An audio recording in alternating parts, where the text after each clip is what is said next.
Hi, welcome to part 10 of the one and only Ivan.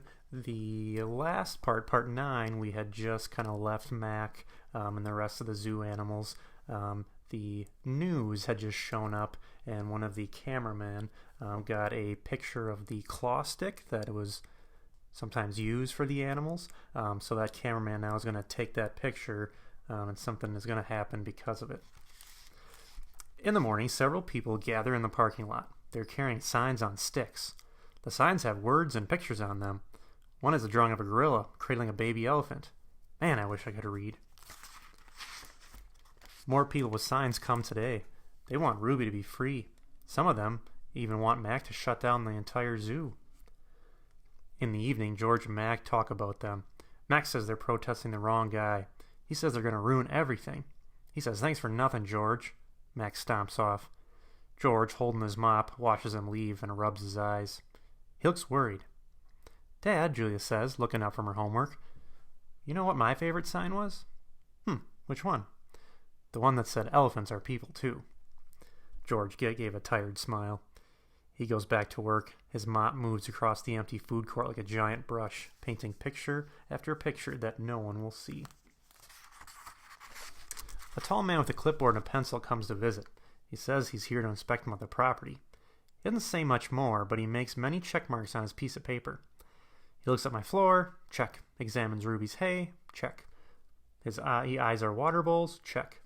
Mac watches him, scowling. Bob is outside hiding near the dumpster. He doesn't want to be a check mark. Every day there are more and more protesters and cameras with bright lights. Sometimes people carrying the signs are shouting, "Free Ruby! Free Ruby!" "Ivan," Ruby asks, "why are those people yelling my name? Are they mad at me?" "Well, they're mad," I said, "but not at you." A week later, the inspecting man comes with a friend, a woman with smart, dark eyes like my mother's. She has a white coat on and smells of blossoms. Her hair is thick and brown, the color of rotten branch, teeming with luscious ants. She watches me for a long time, and then watches Ruby. She talks to the man. They both talk to Mac. The man gives Mac a sheet of paper, and Mac just covers his face. He goes to his office and slams the door. So we can assume that he has to shut down the Zootop Mall. Something strange is happening. The white-coated woman is back, but with other humans. They place a large box in the center of the ring. It's Ruby size. And then suddenly, I know why that woman is here. She's here to take Ruby away. And if you look, the picture of the giraffe as far as that zoo that Ivan was trying to paint before, looks like his plan is coming along. The woman leads Ruby to the box. She places an apple inside. "Good girl, Ruby," she says kindly. "Don't be afraid." Ruby inspects the box with her trunk. The woman makes a clicking sound with a little piece of metal she's holding in her hand. She gives Ruby a piece of carrot. Each time Ruby touches the box, she gets a click and a treat. "Why is she making that clicking noise?" I asked Bob. They do it to dogs all the time. I can tell he doesn't approve. It's called clicking training. They want Ruby to associate the noise with the treat. When she does something they want, it makes that noise. "Great job," the woman says. "You're a great study, Ruby." After many clicks and carrots, she takes Ruby back to her cage. "Why does the lady give me carrots when I touch the metal box?" Ruby asks. "I think she wants you to go inside," I explained. "Yeah, but there's nothing in there." "Well, except an apple." "Inside the box," I say, "is your way out." Ruby tilts her head. "I don't get it. See the picture of that red giraffe on the box? I think this lady's from the zoo. I think she's ready to take you out of here." I wait for Ruby to trumpet with joy, but instead, she just stares at the box in silence. "I'm not sure you understand. The box might be taking you to a place that there are other elephants. I say, a place with more room and humans who care about you." But even as I say those words, I remember with a shudder the last box I was in. "I don't want a zoo," Ruby says. "I want you and Bob and Julia. This is my home." "No, Ruby," I say. "This is your prison." The lady comes again and brings an animal doctor with an awful smell and a dangerous-looking bag. He spends about an hour with Ruby, poking and prodding. He looks at her eyes, her feet, and her trunk. When he's done with Ruby, he then enters my cage. I wish I could hide under knot tag like Bob. Instead, I do a nice loud chest beat, and after a moment, the doctor retreats. We're going to need to put this one under," he says. I'm not sure what that means, but I strut around my cage feeling victorious anyways. Nobody asked me to paint today. No one asked Ruby to perform. There are no shows and no visitors, unless you count the protesters. Mac is just in his office all day. I wake up from a long morning nap. Bob's on my belly, but he isn't asleep. He's watching the ring, where 4 men are placing a large metal box. It's me size. What's that? I ask, still blurry from sleep. I believe that is a box for you, my friend. Bob nuzzles my chin. I'm not sure he meant me. They brought in a bunch of boxes like you were sleeping. Looks like to me they're taking a whole lot of you, he says. Even Thelma. Taking her, Pete? Taking us where? Well, to that zoo, probably. Others to animal shelters where humans will find them homes. Bob shakes himself. So, I guess all good things must come to an end, huh? His voice is bright, but his eyes are far away and sad. I'm gonna miss you, big guy. Bob shuts his eyes. He makes an odd noise with his throat. But, what about you, I ask. Can't tell if Bob's just pretending to sleep, but he doesn't answer. I gaze at the huge, shadowy box, and suddenly I understand how Ruby feels. I don't want to go in that box either. The last time I was in a box, my sister died. When George and Julia come that night, George doesn't want to get his mop or his broom. He just gathers up his tools and belongings where Julia runs to the cage. This is my last night, Ivan, she says, and presses her palm to my glass. Mac fired my dad. Tears slip down her cheeks. But the zoo ladies, so maybe they'll have an opening there, cleaning cages and stuff. I walk to the glass that separates us and I put my hand where Julia's is, palm to palm. My hand is bigger, but they're not so different.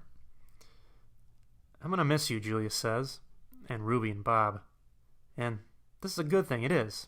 You deserve a different life, Ivan. I stare into her dark eyes and wish I had words for her. Sniffling, she goes to Ruby's cage. Have a good life, Ruby, she says. Ruby makes a little rumbling sound and puts her trunk between the bars and touches Julia's shoulder. Where is Bob, anyways? Julia asks. She looks around. Dad, have you seen Bob? Bob? No, George says. Julia's brow wrinkles. I wonder what's going to happen to him. Dad, what if Max shuts down the whole mall? He says he's going to try to keep it open without the animals, George says. I'm worried about Bob, too, but he's a survivor. You know what, Dad? Julia says with a gleam in her eye. Bob could maybe live with us. Mom loves dogs, and he could... Jules, I'm not even sure I have a job yet. I might not be able to feed you, let alone some mutt. But my dog walking... Sorry, Jules. I understand, she nods. She starts to leave and then runs back to my cage. I almost forgot. This is for you, Ivan. She slips a piece of paper into my cage. It's a drawing of Ruby and me. We're eating yogurt raisins. Ruby's playing with another baby elephant, and I'm holding hands with a lovely gorilla. She has red lips and a flower in her hair. I look at it, as I always do with Julia's pictures, like an elegant fellow. But something is different about this drawing. You see, in this drawing, I'm smiling.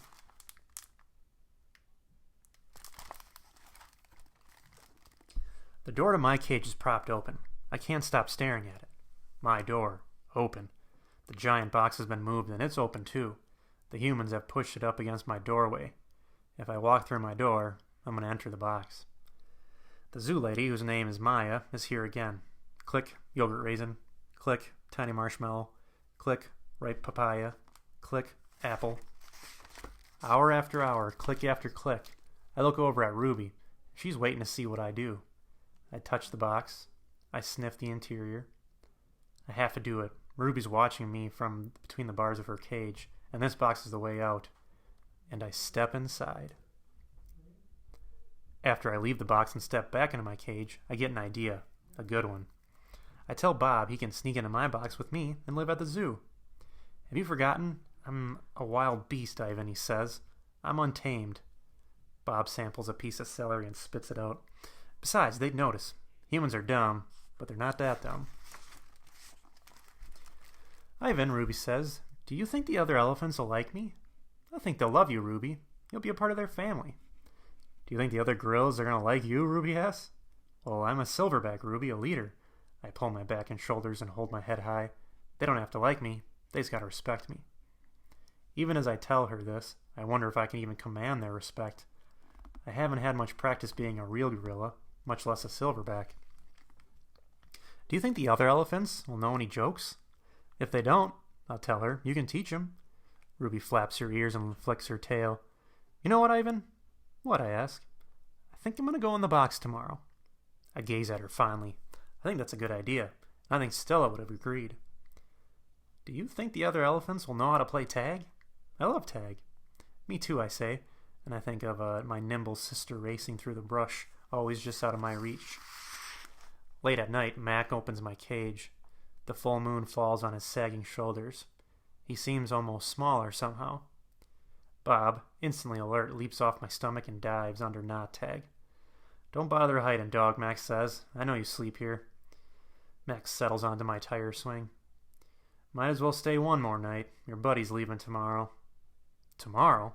My stomach drops. I'm not ready. I need more time. I haven't said any goodbyes. I haven't thought this through. Mac pulls a photo out of his pocket. It's me when I was young. Mac and I are in the front seat of his convertible. I'm wearing a baseball cap and eating an ice cream cone. I was a handsome lad, but I have to admit, I look ridiculous. Nothing like a real gorilla. We had some laughs, didn't we? Max says. Remember when we went on that roller coaster, or the time I tried to teach you to play basketball? Max shakes his head, chuckling. You had a lousy jump shot.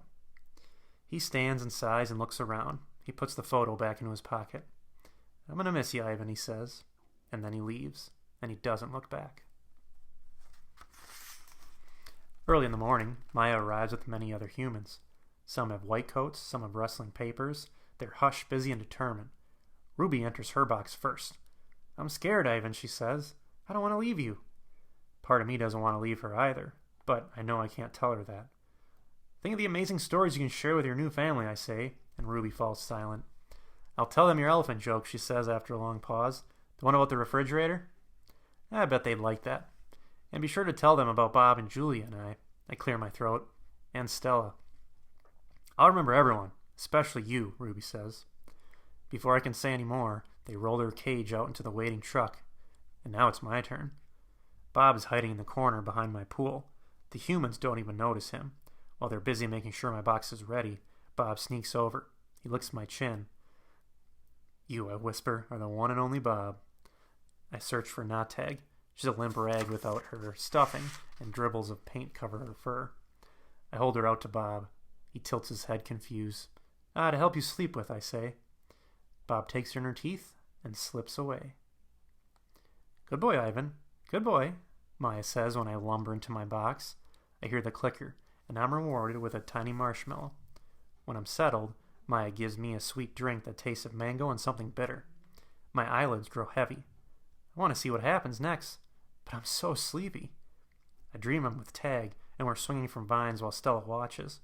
The sun slices through the thick ceiling of the trees, and the breeze tastes like fruit. A while must have passed and my eyes flutter open. My box is moving. I'm in the grumbling belly of some beast, and I fall back asleep. I awake to glass and steel. It's a new cage, not unlike my old cage, except it's much cleaner. Maya's here and other humans I recognize. Hey there, Ivan. Hey, he's coming too, Maya says. I have 3 walls of glass and the 4th wall is a curtain of wooden slats strung together.